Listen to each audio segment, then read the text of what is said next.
А 1 февраля во всех школах Мирнинского района началась запись детей в первый класс. В прошлом году обеспечить своим детям место за партой родители могли через интернет, а сегодня это можно сделать непосредственно в учебном заведении. Правилами приема интересовалась Августа Степанова.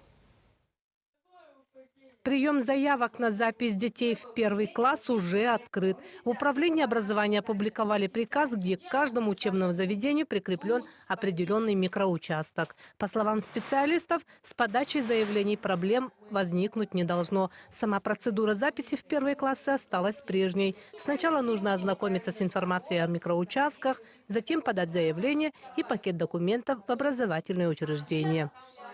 Паспорт, свидетельство о рождении ребенка, оригиналы предъявляют и предоставляют копии этих документов. Кроме этого, они предоставляют справку с места жительства или с места регистрации.